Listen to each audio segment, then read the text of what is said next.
هل سمعتم قصة تحكي مجدا بسماها أم رأيتم شعلة شق في الأفق ضياها؟ هل سمعتم قصة تحكي مجدا بسماها أم رأيتم شعلة شق في الأفق ضياها؟ هم نجوم سطروا أحلى المعاني وبروج شيدوا الهمة فاني. أعوذ بالله من الشيطان الرجيم. بسم الله الرحمن الرحيم. ربي اشرح لي صدري ويسر لي أمري واحلل عقدة من لساني يفقهوا قولي. فقد قال الله عز وجل في القرآن المجيد بعد أعوذ بالله من الشيطان الرجيم: قل هو الله أحد الله الصمد لم يلد ولم يولد ولم يكن له كفوا أحد. Brothers and sisters in Islam watching from all parts of the world, watching itvnetworks.tv, all those watching online and those watching on DSTV, welcome to a wonderful talk show in the world which is called the Sheikh Phiri show. Today we're talking about love. Love in Arabic means hub, but our topic is called rekindling love. Rekindling means to revive love between couples, between people that are married in an institute called marriage. What is marriage? Marriage is like a university, it's like a college where people, they go through so many phases till they graduate. So you find that when a couple has lived for almost like 30 years, they will be having a PhD in marriage. And they'll be saying, we are almost like 30 years old, we're married. They feel like those top professors. So this is how marriage is. Every day is a day of learning. Every day is a day of love. So basically, we have a problem in our society, in a nutshell, that many times when couples get married on the day of nikah, what happens? That they are protectors of they are protecting one another and they are loving each other. Ar-rijalu qawwamuna 'ala an-nisa. The rijal, the men, they're actually the protectors of their wives. But after nikah, the men totally change. The honeymoon is a phase of romance, but after the marriage, everything changes. So let us be mindful that marriage is a gift, azwajan, their gift, al-mawadda, this love is actually a gift from Allah subhanahu wa ta'ala. So this gift is a wonderful blessing for all of us. But how many of us are taking advantage of this beautiful gift called marriage? And we always rekindle our love. Nowadays, marriage is like a war zone, where husband and wife, they live in a beautiful home, but there's a lot of fights. There's no rekindling of love. But tell me, what is love when people are fighting every day? Love is not about fighting. This is why we now live in what is called a fool's paradise, wherein you will find people will say, on the 14th of February, I love you. After the 14th of February, things change. Now, in real life, look at history. What is the history of St. Valentine's? They say that Valentine's Day is when the priest fall in love with a young girl who is not over 18 years old, a teenager. And this girl belonged to a king. So many stories like that. Now at the end of the day, we're celebrating a negative day. So it's wrong for people to participate in the day of 14th February. What should be done is to have the Valentine's love 365 days. But people are only celebrating love negatively on the 14th of February, which is not right. So when you love somebody, you don't love a person for a day. You love 365 days unconditionally. Don't set conditions, just love one way. So ways of rekindling love. Remember the romance of the honeymoon night. And that should be continuous, not only for one day. Even children that grow up in environments where love is being rekindled, these are the children that are going to grow up with good minds and good pass rates. If you see some of the children that are good in mathematics and biology and science, these are the children who grew up in homes where love is being rekindled. So don't ever try to put down yourself and say, no, I've given up. Try by all means to rekindle love in your marriage. Be a true Muslim, number one. That is one of the main things. Be a true Muslim. What happens to us when we want to rekindle love? we forget about deen. So if you don't have deen, you don't have religion in your life, you are not going straight in the way of Nabi Muhammad sallallahu alaihi wasallam. لَقَدْ كَانَ لَكُمْ فِي رَسُولِ اللَّهِ أُسْوَةٌ حَسَنَةٌ. There was a great paradigm in Nabi Muhammad sallallahu alaihi wasallam. He was 100% Muslim, and he was romantic to his wives. So part of being a Muslim is being romantic to your wife, and it's halal because you made nikah, you are married. Fulfill your promises. آية منافق ثلاثة إذا وعد أخلف وإذا تؤمن خان. That if he makes a wa'ad, he does not fulfill his wa'ad. So it is very important for you not to follow the ayat munafiq thalatha. إذا حدث كذب إذا وعد أخلف وإذا تؤمن خان. When he speaks, he lies. Always kadhib is lying. So if you are a true husband, you're a true wife, don't be two-faced. Don't be munafiq. Don't be a hypocrite. Be pure. Be yourself. So the moment you're hypocritical, then that is not love. That is why in most of the marriages, find that he was cheating. I caught him speaking on the phone. I caught him doing this. Why? Because we are not being honest. We're two-faced. That in front of your wife or husband, you are saying, darling, but behind the scenes, you are different. So make sure that you fulfill the promise that I love you, my sister. The promise that you said on the day of nikah, when you married the first day. You said, I love you for the rest of my life. And I will do everything for you. So fulfill that promise that every day you must say, I love you. The word I love you must be like a song. You must even sing it. That I love you. I love you. I know some brothers will be laughing that, look at this sheikh now. He's gone pagla or he's insane or something like that. No. This is how you can rekindle love. Now if you're going to say, I hate you. I hate you. So how is the love going to go on and on? Brothers and sisters, ask yourself, when last you sang the song of love? It's simple. I love you. I hate you. They don't resonate. But these days what we do, say, oh, this is my husband. Right. I'm so used to you now. Yeah? I know how you cook. I know how you do everything. I know how you are. You know, your face, I see it every day. Now forget about the honeymoon. Now we're in the marriage. So now there was one photo that I saw of a chicken. The chicken on the first day of marriage was very healthy. And after marriage, after the nikah, the chicken was very thin, so thin. And there was not even these chicken feathers. No chicken feathers at all. So this is reality. In so many marriages, people are stressed. It's difficult. They're depressed. Why? Because they don't rekindle love. And another point is, do not shout at your wife or your husband when talking. Talk the talk. Don't walk the talk. Don't talk the talk, but walk the talk. Don't be a person who say, I'm not going to yell at you or shout you when we're married. But when you're married, say, where's the food? Get up. Now, why are you shouting? This is not a good example even for your children. So to rekindle love, learn to talk nicely. Sweetheart, you're the apple of my eyes. I love you. You're so beautiful. My husband, oh, you know how to cook, my husband? Who taught you how to cook? My wife, what happened today? You just made something beautiful for me. You know, the meal is good. It's looking very beautiful. My wife, the salad you made today, why did you learn it? Are you learning somewhere about cooking? So like that, complimenting one another, it rekindles love. Don't gossip each other. Couples tend to gossip, say, they went to go to your friend and say, you know, my husband is not a good cook. And my wife, she doesn't cook well at all. Now you're gossiping the person that on honeymoon day, you were telling everybody that I love my husband. Oh, the honeymoon was good. We went to Indonesia. We went for Umrah. Also we went for Umrah. Also we went to Cape Town. Also we went to Malaysia. But after honeymoon, we start gossiping each other. No. Do the same style you were doing during the honeymoon.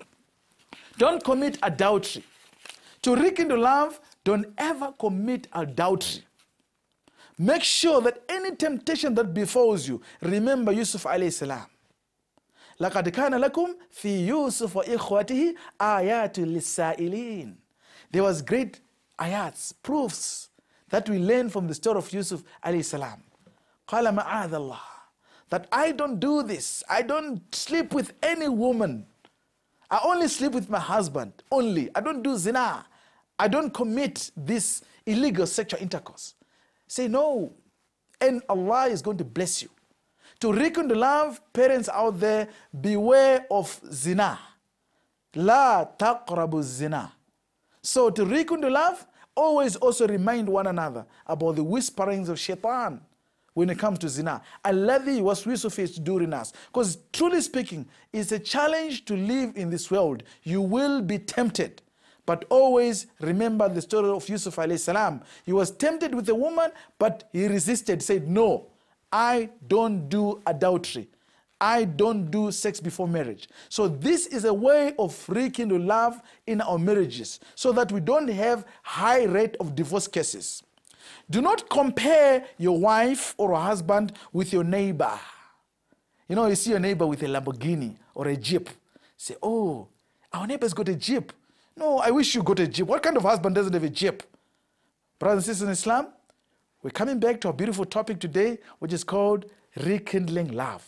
Don't run away. It's a motivational topic to rekindle love and peace in the homes. So relax, we're coming back. هل سمعتم قصة تحكي مجدا بسماها أم رأيتم شعلة؟ هل سمعتم قصة تحكي مجدا بسماها أم رأيتم شعلة؟ Assalamu alaikum wa rahmatullahi wa barakatuhu. Welcome back to a beautiful topic today, which is called rekindling love. I know the first segment was very sweet, and I know the husband just during the break they ran to Pick and Pay and Spa to buy chocolates and some nice flowers for their wives. Say, no, I'm reformed now. I'm no longer that abusive husband. I'm now a new man. I want to rekindle love. Now, let us continue with our ingredients on how to rekindle love every day, 365 days, not only on Valentine's Day, which is haram. Another point is dua, prayer. Dua means prayer. Dua is Arabic. In English, prayer. You must always say, Inni uhibbuka fillah. I love you for the sake of Allah. Every day, Inni uhibbuka fillah. Isn't I say that you must also make it a song? I love you, my wife. I love you, my husband. Even if people can say, no, this one is abnormal now. He's going insane. You know that you're insane, but you're doing it for your marriage. People are insane smoking cigarette. Find a brother is chain smoker. It's like a chimney. 24-hour cigarettes, chimney. Cigarette every day. You also be insane with love. A cigarette destroys the heart and the immune system, and this nicotine causes psychosis of the brain. But now you actually devoted to your wife. So also say, I love you my wife, I love you my husband. So this rejuvenates love at home. Be gentle always, don't be rough. You know, you say your wife, you want to give your husband some food.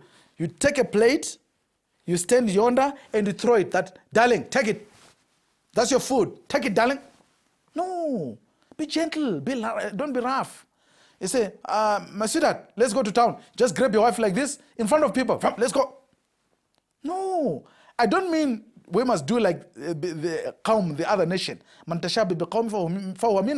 Whoever imitates a community is like one of them, whereby you open the door for the wife to enter. No, those are other things. What I'm trying to say is that don't be rough. Be humble with your wife. Be humble with your husband. That rekindles love. I don't mean go now buy roses today. No. I mean, be yourself. Sometimes maybe you're struggling. You can't afford to buy those roses. But do something sweet. Al-kalimatu tayyiba sadaqa. Beautiful words, they're like charity. Even words only, they're better than flowers. Deeds only, they're better than flowers. My sweetheart, you are the apple of my eyes. Sweetheart, you see I'm going to perform my prayers there? Part of the du'as, wallahi, I'll make dua for you. Tell me how many men are telling their wives that I'm going to pray right now. And I'm going to, wallahi, make dua for you. A lot of men, even, they're laughing, I know. But I don't even pray. When I make dua, alhamdulillah, astaghfirullah, alhamdulillah, Allah Akbar. And then we go somewhere. We are rushing our prayers. So when you pray for other things, that, Ya Allah, give me a nice house, a nice car, give me beautiful, lovely shoes, everything I want. Also say, Ya Allah, I love my husband. Or I love my wife. Ya Allah, make it easy upon my wife. When she's cooking, she must cook nice, Ya Allah. When my husband is cooking also, must cook nice. How many men are doing like that? How many wives are doing like that? It's different. So how many homes are broken daily? And how much domestic violence? So many women are being beaten, husbands are being beaten. There's war. We're talking about war in other countries, in Afghanistan and Iraq, but in the homes there's war as we speak. So let us understand that you both hustled, crossed the mountains. What you did, you crossed the mountain, say, I'm going to marry my husband. I want to get married. You were struggling. Where are we going to buy the kurta for the nikah? Where are we going to buy the clock for the nikah? And you struggled a lot. So many things. You don't even have even sofas or even a bed. You sacrificed. Now that you have climbed all those mountains, when you have climbed, you start to shout each other. You start to hate each other. But prior to the nikah, there was a lot of problems. So it is important for you to rekindle the love on and again, and never to give up. Another point is, have no secrets. Be open to each other in all issues. For example, you are sick. Tell your husband, sweetheart, I'm sick. Don't try to hide things. Don't try, because the more you hide things, it will come out in the open. If you feel maybe your husband is abusing, be open. Sweetheart, we need counseling. You're abusing me. You're not being fair to me. If you feel now, okay, there's a secret that your wife is not cooking well, don't go gossip your wife, but tell your wife honestly, my sweetheart, I've been with you for a long time. But the point is, I don't like the way you're cooking. In a humble and good tone. Don't ever keep secrets, because huge problems might come out in the future. And don't make negative comments about each other. Say, no, my wife now, I think there's a problem. You know, when we got married 10 years ago, you don't have, in South Africa, we got the term that we use, it's in Zulu, you say mukaba. Mukaba means a big stomach. Say, no, now you got a big stomach. You got a big mukaba now. What's happening? You ain't beautiful anymore. Say, no, my husband, now you don't look nice now, my husband. Oh, look at your teeth, they're rotten now, you're old. Ooh, what's happening to you? You don't even want to look at your husband. Yeah, the billah. We mustn't do like that. When you see that your wife does not have a good body, exercise with your wife. It's allowed, it's halal. A wife and a husband who prays together stays together. A wife and a husband who are gymming and exercising their bodies together stay together. So you grow together. Don't pass negative thoughts or sentiments upon your beloved, upon the person that you live with in the same house. Cherish your wife and your husband. Cherish. Even she looks old. She is nothing, age is nothing but a number. Even the old age is nothing but a number. You find that maybe your wife is old, but she got good brains. She guides you. She wakes you up for prayers. One of the main things that wake each other for prayers. A woman or a wife or a husband who wakes up his husband or wife for prayers also get blessings. Because you have done a good deed to wake your wife or husband to pray. But nowadays, we don't do like that. Never shout her. Make sure, never shout her in public. So many times you find the society we're living in, couples are fighting and shouting each other in public. And learn also to thank and appreciate the good thing that they're doing. And cherish everything that they do for you. And every time also, have a time of dhikrullah, of reading Quran together, of remembering Allah together. Ala bi dhikrillahi tatma'innul qulub. The heart gets contentment in what? In dhikrullah. And time, waqt. Let us make sure that every time, use your time wisely. How? This time helps you as a couple to get to know one another. Don't stay far from each other because of the cell phone and WhatsApp. Life is too short to hate each other. Kullu nafsin dha'iqatul maut. So one of the most important things is that the couples must learn to love each other and shield her, protect her, honor her parents. Tell her, I love you each and every split second. Each and every day, tell her that I love you. Give her gifts, reward her. She's doing something nice, Learn to reward your what? Your wife. Tahadaw, tahabu. Okay, giving gifts makes it that people get to love each other each and every day. If you follow all these aspects, brothers and sisters in Islam, we're going to rekindle real love in a marriage. A marriage without love is like a house without a roof. A marriage without love is like a cloud without cloud of rains. And a marriage without love is like a sky with no sun. A marriage without love is like a human body without the head. A marriage without love is like a house without even windows, without anything, but a house which is empty. So in order to make the house unique, it must have a good foundation, it must have windows, it must have what? A roof. So let us fulfill the covenant of love that we had on the day of honeymoon and make it resonate, make it go on and on, perpetual, continuously, each and every day, that we love our couples each and every day. And every day to rekindle the love. Never to complain and never to stop loving each other. It is important for couples never to forget to love each other because life is too short. Don't regret that I never loved my wife. Don't regret that I never loved my husband, because we all know that in paradise you will be with the one that you are most beloved with. That is if we were righteous. That is if you followed the laws of Almighty God. So let us remember to love each other before we die. Kullu nafsin dha'iqatul maut. Death is inevitable. We don't know when the angel of death is coming. So before the angel of death comes, make sure that you mention several times that you love your beloved. Don't regret that why I did not say I love you before my husband died, before my wife died. Many times we have stories that I should have said I love you, but I delayed. So make sure that if you love your wife, you love your husband, rekindle love daily. If there's a major problem, talk to the people that made you to get married, that there is a big problem. They'll solve it. If it's impossible to solve also, find ways. Nothing does not have a solution in this world. But what we're talking about today is that learn to rekindle love in a marriage. Learn to rekindle love in a marriage. We don't want high rates of domestic violent cases. We don't want high rate of divorce cases. We want high rates of love, respect, and hub, and comfort, and romance in all the marriages globally. Let us make sure that as Muslimin, we are best examples to societies. Al-Mu'min mir'atul mu'min. May Allah subhanahu wa ta'ala make all the marriages in the world to be romantic. Wa akhir da'wana and alhamdulillahi rabbil alameen. Assalamu alaikum wa rahmatullahi wa barakatuhu. سمعتم قصة تحكي مجدا بسماها أم رأيتم شعلة شق في الأفق ضياها؟ هل سمعتم قصة تحكي مجدا بسماها أم رأيتم شعلة شق في الأفق ضياها؟ هم نجوم سطروا أحلى المعاني وبروج شيدوا الهمة فاني.